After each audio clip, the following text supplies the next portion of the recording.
Paz do Senhor Jesus Cristo. Como vão vocês? Espero que vão todos bem, cheio da paz de Cristo. Hoje é segunda-feira, 30 de outubro. Estou aqui para fazer mais um dia do meu devocional de hoje. Espero que todos estejam na santa paz de Cristo e que você possa ter uma jornada abençoada essa semana, cheia da bênção do Senhor, da novidade de Deus na sua vida. Amanhã começa mais uma manhã de segunda-feira. Vamos aqui ministrar a palavra de Deus, que está lá no livro de João, capítulo 14, versículo 1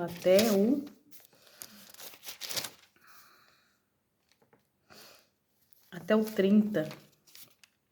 Vamos orar primeiro? Pai querido, eterno Deus e Pai do nosso Senhor Jesus Cristo, que está a tua palavra, Senhor. A palavra esta, Senhor, traz vida, que nos dá a vitória, que nos dá a capacitação, o fortalecimento. Vem me capacitar a ministrar a tua palavra, Deus, e que o Senhor possa vir, Jesus, falar ao nosso coração, ministrar ao nosso coração, trazendo, Senhor Jesus, capacitação, Senhor Jesus, para viver a cada dia aquilo que o Senhor tem para a nossa vida, Pai. Ser comigo, ajuda-nos, Senhor, a cumprir, Senhor, a tua palavra em nossas vidas, ó Deus. Todos os dias praticar, colocar em prática, para que venhamos crescer na graça e no conhecimento da pessoa de Jesus Cristo como Senhor, ó Pai. É praticando, Senhor Jesus, não somente sabendo, mas praticando continuamente a tua mensagem, Pai. Em nome de Jesus, amém. Então, meus irmãos, vamos ler hoje sobre a mulher samaritana. Está escrito assim: quando o Senhor veio a saber que os fariseus tinham ouvido que Jesus batizava mais do que os discípulos do que João, ainda que Jesus mesmo não batizava, mas os seus discípulos. Deixou os judeus e foi outra vez para a Galileia. E era ali necessário que passava Samaria.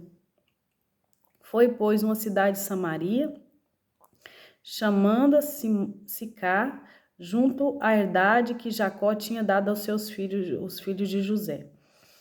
Estava ali na fonte de Jacó. Jesus saiu cansado ao caminho, assentou-se junto à fonte, e era isso quase hora sexta. Veio a mulher samaritana tirar água e disse: Jesus, dá-me de beber, porque os discípulos indo à cidade comprar comida. E disse, pois, a mulher samaritana: como sendo tu judeus, não pede de beber a mim, que sou samaritana? Porque os judeus não se comunicavam com os samaritanos.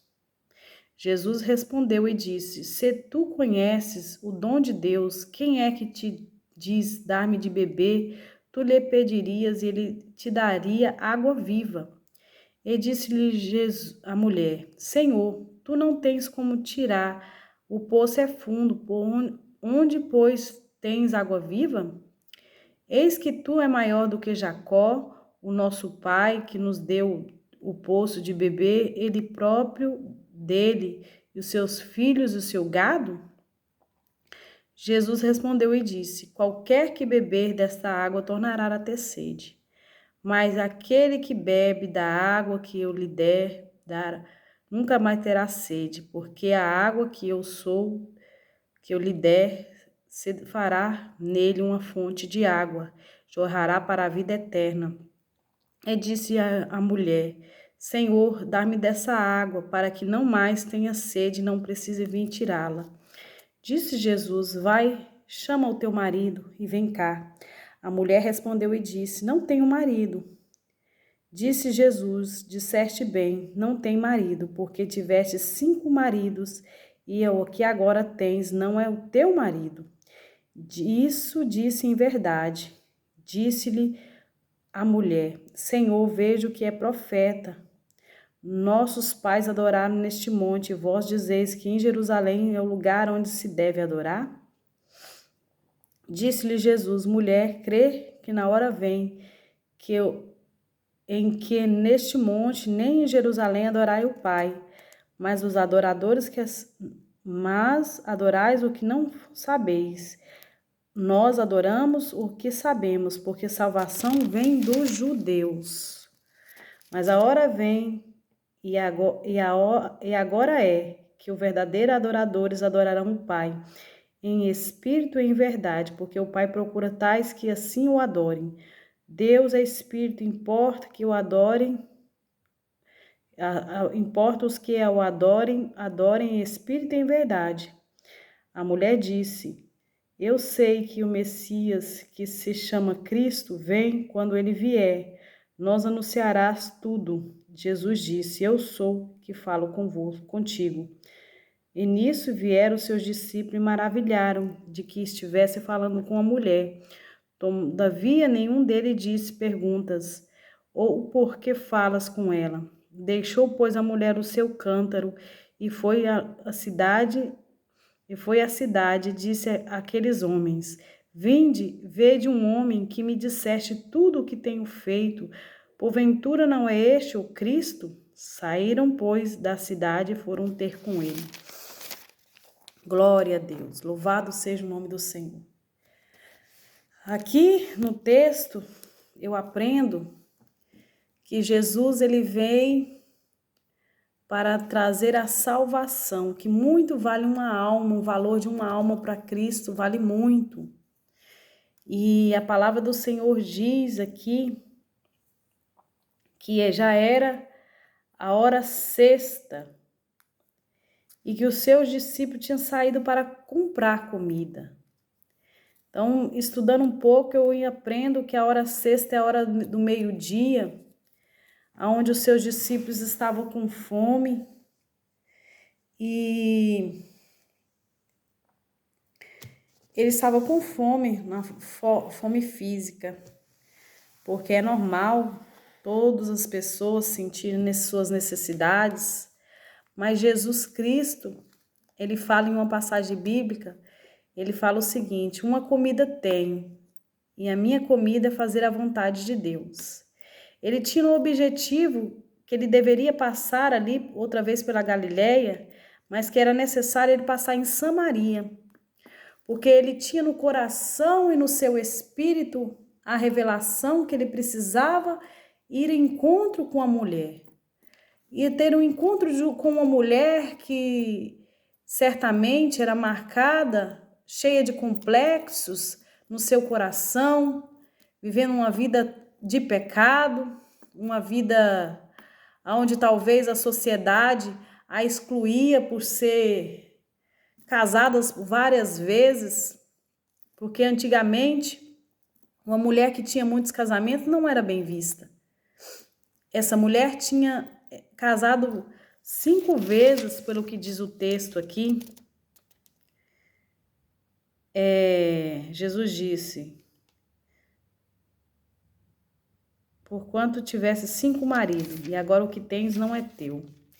Então, essa mulher era marcada por cheio de complexo, penso eu, sentimento de inferioridade, por isso ela ia tirar água quando o sol estava bem forte. Ninguém nessa hora ia tirar água.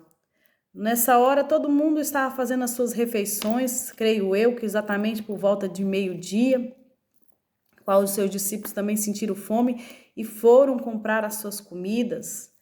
Geralmente as mulheres tiravam a água mais cedo, de manhã, quando o sol não estava posto ainda.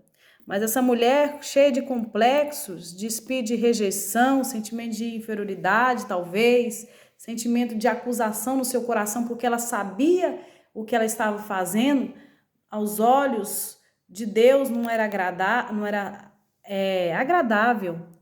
Ela estava em pecado, ela estava em adultério, né? Certamente, ou fornicação, porque Jesus acusa que o que aquela mulher tinha como homem não era dela no momento. Então, essa mulher estava vivendo uma vida alheia aos propósitos que Deus tinha para ela. Mas Deus viu ela, Jesus vindo ela, se prontificou no seu coração em trazer salvação àquela mulher. E o Filho do Homem veio para salvar os que estavam perdidos. A palavra do Senhor diz que o são não precisa de salvação. Os sarados não precisam, quer dizer, os que são sarados não precisam de médico. Ele veio para os que estavam perdidos, para trazer salvação, manifestar libertação. Por isso que sempre a palavra do Senhor vai nos trazer confronto, confrontar as nossas mazelas para que nós venhamos andar um caminho reto, que é Jesus Cristo, que é esse novo e vivo caminho. Então aquela mulher que estava tirando água por volta de meio-dia, cheio de complexos, ela vai conversar com Jesus ali. Ela começa a desenvolver uma narrativa com Cristo ali, e ela pergunta para Jesus, né, e fala: como sendo tu judeus pede-me de beber de água que sou samaritano? Porque os judeus não se comunicavam com o samaritano. Havia ali uma rixa entre eles. E Jesus disse: se tu conheceras o dom de Deus, que ele pede dar-me de beber, tu pediria água, ele daria a água da vida. E a mulher disse: Senhor, como tens que tirar, tu não tem como tirar desse poço, porque o poço é fundo. Onde, pois, tem água viva? Jesus perguntou para aquela mulher. E é tão maravilhoso que esse poço era Jacó que tinha deixado ali para as pessoas, seus descendentes, tirar água para eles, para os seus animais. E Jesus, ele vem para quebrar conceitos, tanto na teoria dos samaritanos, como nos judeus. Os samaritanos tinham como aquela fonte ali, fosse a fonte de Jacó, e Jesus, ele vem, se revela como água viva para aquela mulher. E para os judeus, Jesus já se manifesta como o pão da vida. Então, para cada situação, Deus vai se manifestar para quebrar a religiosidade, os conceitos que não convêm, não condiz com as coisas de Deus, porque Jesus Cristo, ele é a verdade, ele é tudo que nós precisamos, ele veio quebrar conceitos, ele veio quebrar o espírito de religiosidade, as falsas crenças, se revelando que ele é tudo. Ele é o pão da vida para os que têm fome, ele é a água viva para os que têm sede, ele é o grande eu sou, ele é aquele tudo que você precisa. Ele é o Jeová Jirei, ele é o rei da provisão. Ele é o Deus que sara. Ele é o Cordeiro Santo de Deus que tira o pecado do mundo. Então, para cada situação, Jesus se revela como algo que encaixa com aquilo que as pessoas precisam. Porque tudo que nós precisamos está em Cristo. Tudo que nós precisamos vem de Deus, está em Jesus Cristo. Por isso que ele fala que ele é o verbo da vida também. Não tem como se fazer uma frase se a gente não verbalizar. Então, Jesus se coloca como o verbo. Sem ter o verbo, não tem como ter comunicação. E Jesus é a palavra de Deus. Ele é a palavra. Então, voltando para o texto aqui, a mulher pergunta, né? Onde tem água viva, e Jesus responde, né, para ele. Jesus responde: qualquer que beber desta água tornará a ter sede, mas aquele que beber da água que eu lhe der, nunca mais terá sede, porque a água que eu lhe der será nela fonte que jorra para a vida eterna. E é bem verdade. Jesus disse que aquele que crer nele, do seu interior fluirá rios de água viva. Rios de água viva fluem do nosso interior. A partir do momento que nós cremos, acreditamos nessa salvação de Cristo Jesus em nossas vidas, nós temos esse manancial de águas vivas. E é necessário que nós permanecemos no Senhor para jorrar essa água viva. porque nós não podemos deixar de colocar Cristo no centro da nossa vida, para que nós não venhamos perder dessa fonte que é Jesus Cristo. E uma passagem em Jeremias, eu não lembro bem no momento aqui, mas me trouxe a memória, que Deus pergunta para os israelitas, porque eles deixaram um manancial de água vivas e foram cavar cisternas rotas para eles. Significa que só Jesus é a fonte que jorra o tempo inteiro, e esta vida que emana de Cristo pode nos alimentar e saciar e fazer que a gente jorre essa água viva para onde nós passarmos também. É necessário que permanecemos em Cristo Jesus, que nós acreditamos, confiamos e manifestamos as obras do Senhor através da fé em Jesus Cristo. Porque aquele que crê no Senhor, do seu interior fluirá rios de água viva.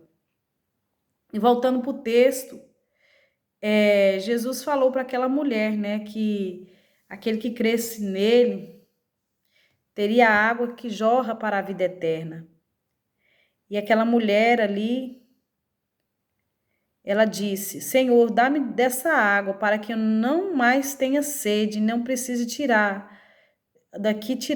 Disse Jesus: vai, chama o teu marido e vem cá. E aí, Jesus confronta o pecado dela. Porque Jesus, ele não veio para maciar ego de ninguém, ele veio para confrontar aonde está o pecado. E confrontar-nos a respeito dos nossos erros. Ele é aquele que aponta ali aonde está o caminho, a sujeira, né? As coisas a serem limpadas na nossa vida. E Jesus vai e confronta essa mulher e fala: vem cá, chama o seu marido. E ele encontrou sinceridade nela, porque ela disse para ele: não tenho marido. E Jesus disse: disseste bem, não tenho marido, porque tiveste 5 maridos e agora tens um. O que tens não é teu. Nisso disseste em verdade. E é bem verdade.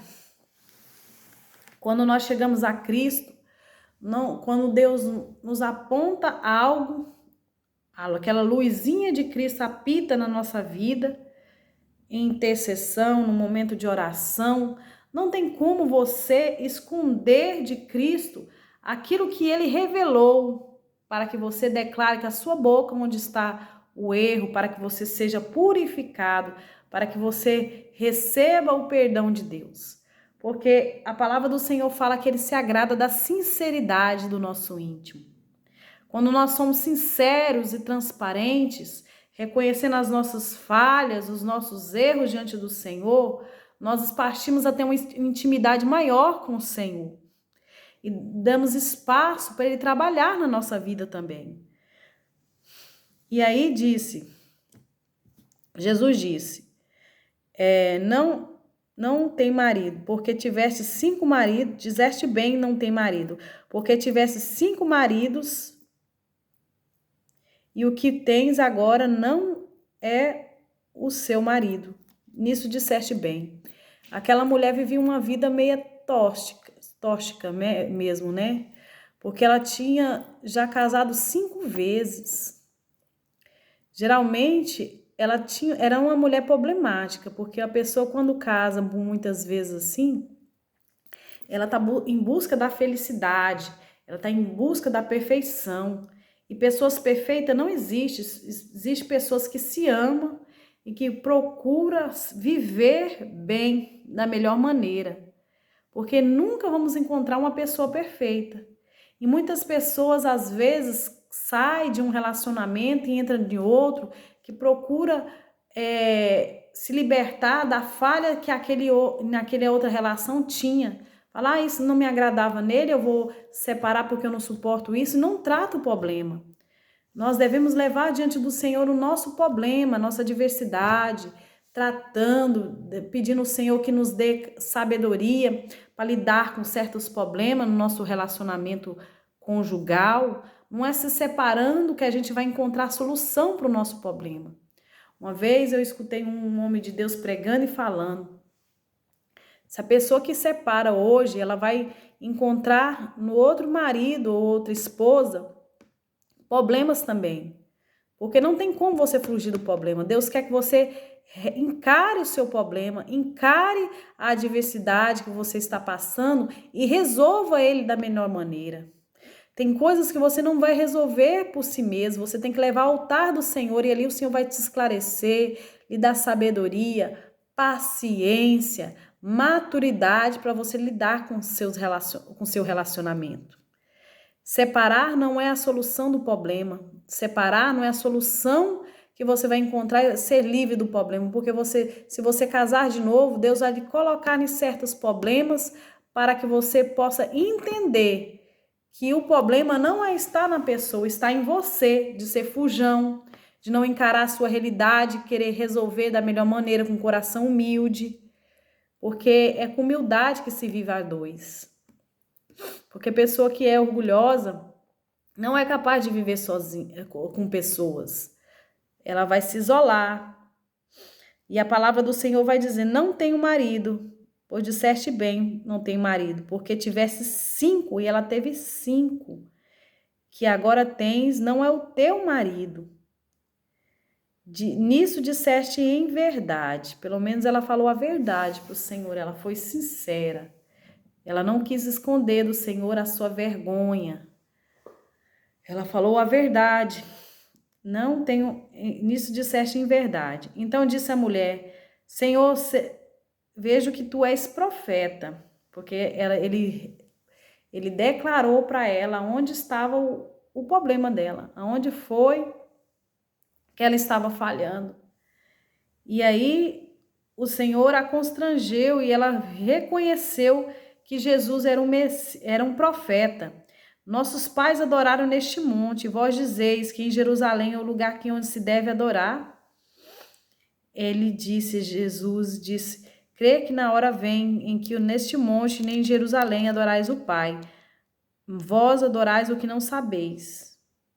Mas nós adoramos o que sabemos, porque a salvação vem dos judeus.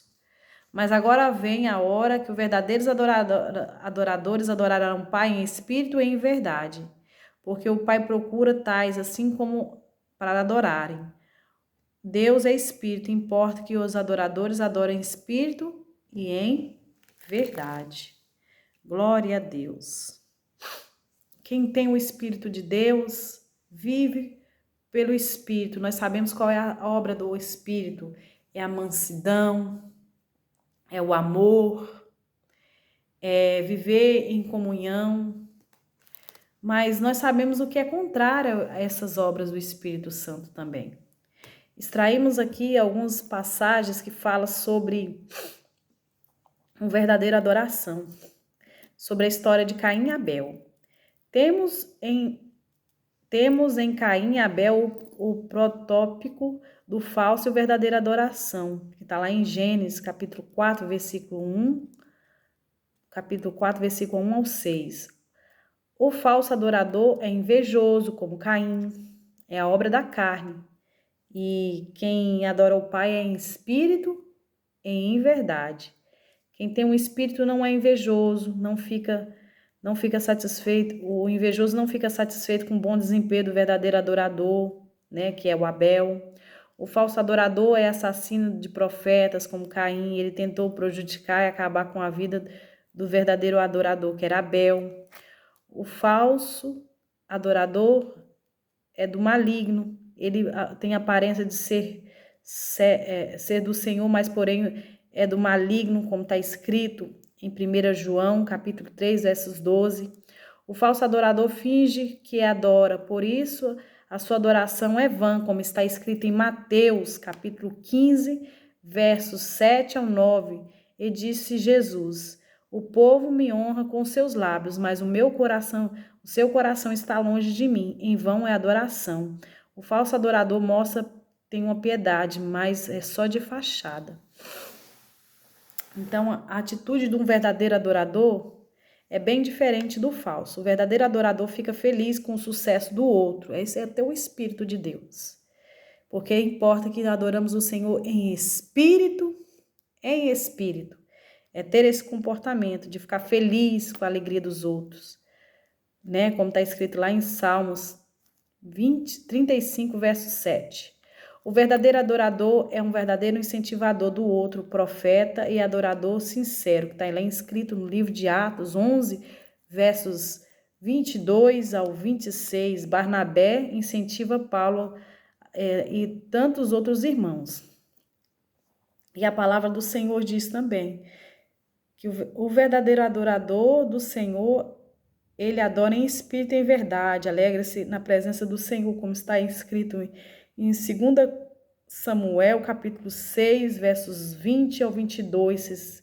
Eu estou falando as referências para vocês lerem em casa, que é muito estudo, né? O verdadeiro adorador adora o Senhor na beleza da sua santidade, como está escrito em Salmos 96, versos 9. 96, versos 9. O verdadeiro adorador adora a Deus em espírito e em verdade, pois está escrito em Filipenses 3:3. O Paulo afirma que nós servimos a Deus em espírito e nós gloriaremos em Jesus Cristo e não confiaremos na nossa carne, né? Nós não confiamos na carne. Conclusão é que no mundo tem tantos genéricos imitações de que o original verdadeiro, os verdadeiros, precisamos ser em espírito de Deus para sabermos discernir o verdadeiro adorador e o falso adorador. A verdadeira unção e a falsa unção. O apóstolo João afirma que a unção que recebemos do Senhor é verdadeira e não é mentira. Em 1 João, capítulo 2, versos 27. Portanto, a unção do falso adorador é também falsa, porém a unção do verdadeiro adorador é verdadeira. Glória a Deus. E eu creio que quando nós adoramos o Senhor, nós paramos na presença do Senhor e somos sinceros diante do Senhor. Somos sinceros diante do nosso Deus, porque o Senhor se agrada da sinceridade dos nossos lábios.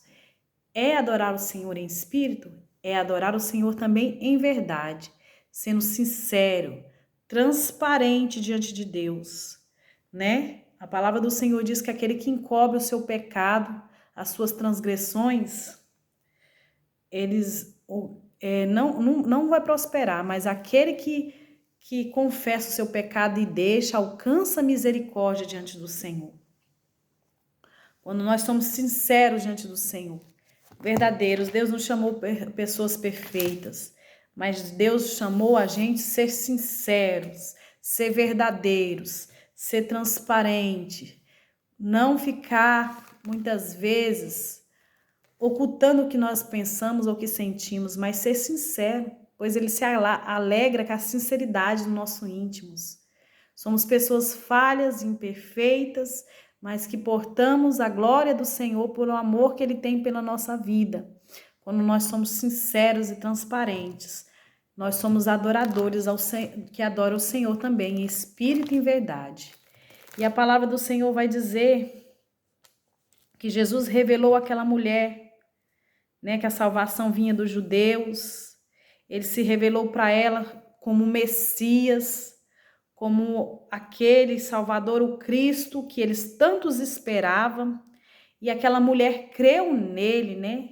Creu na mensagem do Evangelho pela boca do próprio Cristo. Olha que privilégio é esse, ser evangelizado pelo Senhor e acreditar nele. É maravilhoso. Mas maravilhoso é para mim e para você, que Deus diz na sua mensagem: bem-aventurados que não viu e creram. Nós que não vimos o Senhor Jesus, né, ainda quando ele estava na terra pregando, mas nós cremos na mensagem que já foi revelada, que está escrito na Bíblia, que ele é o Messias de Deus, o enviado do Pai, o Cristo de Deus. Bem-aventurados somos porque nós acreditamos no nosso coração, né? Que privilégio que é esse de acreditar em Cristo, de viver e adorar o Pai em espírito e em verdade, ser homens e mulheres falhos, mas que levam uma vida de sinceridade diante do Senhor, que tem intimidade com o Senhor, que procura agradar o Senhor com o nosso melhor, com a nossa adoração, com a nossa sinceridade, né? Como diz o Paulo, vamos orar, como diz Davi, naquela passagem que diz: Senhor, sonda-me e conhece, vê se há em mim algum caminho mau, Senhor, e guia-me pelos teus caminhos eternos, que nós possamos ser guiados todos os dias por esses caminhos eternos do Senhor. Recria em nós um coração justo, um coração reto, né? A qual Davi diz na sua palavra. Quando ele percebia que o coração dele não estava muito inclinado para certas retidão, ele orava a sinceridade do Senhor. Tem uma passagem que eu acredito que foi Davi, que também declara e diz: por mais firme que o homem esteja, é pura vaidade. Porque quem sustenta os passos do homem bom é o Senhor. Tem até uma passagem bíblica que diz: o Senhor sustenta os passos do homem bom, dos seus caminhos se apraz, e se cair, ele não ficará prostrado. O coração do adorador não está olhando para a sua força de si mesmo, porque ele sabe que a força que habita nele vem de Deus. Ele é dependente do Senhor. Então vamos buscar essa dependência do Senhor, saber que o Senhor que nos firma os nossos passos, que nos faz forte na presença dele, que nos faz tirar força onde não tem força, para que nós possamos estar diante deles em pé, firmes e constantes no Senhor. Amém? Vamos orar neste momento, quero orar com você. Pai querido, obrigada por essa palavra que nos traz vida, que o Senhor possa vir trazer ao coração de cada pessoa que ouvirá essa mensagem, Senhor, que se for cristão, que o Senhor venha confrontar, que o Senhor possa nos fazer a cada dia parecidos com o Senhor, ó Deus. Se for aqueles que nunca ouviram a Tua palavra, ou aqueles que não servem o Senhor, ó Pai, que eles possam se entregar a vida a Jesus Cristo esse dia, porque só o Senhor tem palavras de vida eterna, Jesus.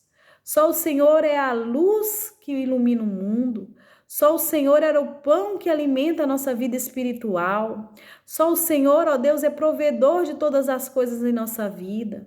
Só o Senhor é a água que jorra no deserto, Senhor Deus, que sacia, Senhor Jesus, o que está, Senhor Jesus, com sede. Em nome de Jesus eu te peço, ó Pai, visita essas pessoas, meu Deus. Levanta aqui neste lugar, Senhor, verdadeiros adoradores, que não tem inveja, que não tem falsidade, que não tem, Senhor Jesus Cristo, sentimentos da carne, Senhor, mas que anda no Espírito. Porque é esse que o Senhor procura, pessoas que adoram o Senhor em espírito e em verdade, Senhor. Com sinceridade de coração, com inteireza de coração. O Senhor procura adoradores que andam na tua dependência, Senhor Jesus. Que não se exalta a achar ser alguma coisa, que a força não está em nós, a força está no Senhor, ó Pai. No Senhor está o nosso levantar, é o Senhor que nos levanta, é o Senhor que nos sustenta, Senhor Jesus, e nos fortalece no meio do caminho, na caminhada, Pai. Se estamos fortes é porque a Tua mão nos sustentou. Por isso está escrito que o Senhor faz forte o fraco, que o Senhor multiplica a força daquele que não há nenhum vigor, Pai. Se nós nos permanecemos de pé, é o Senhor que nos levanta, Pai. Em nome de Jesus, ore calassuri alabarachébia, que aqueles que estão de pé, Senhor, possa vigiar para que não caia, como diz a Tua palavra, Senhor. E que o Senhor possa fortalecer a cada vida, Senhor. Esta manhã eu te peço em nome de Jesus, Senhor, esconda-nos em Ti, debaixo das Tuas mãos, e que nós possamos ser esses verdadeiros adoradores, que adoram o Senhor em espírito e em verdade, que entende a Sua palavra, que maneja bem a Tua palavra da verdade, que não tem como se envergonhar, Senhor. Em nome de Jesus, amém, amém. Ficam todos na paz, eu espero que você foi grandemente abençoado com esse devocional de hoje, assim como eu fui. E ficam todos na santa paz de Cristo. Tenha um dia abençoado.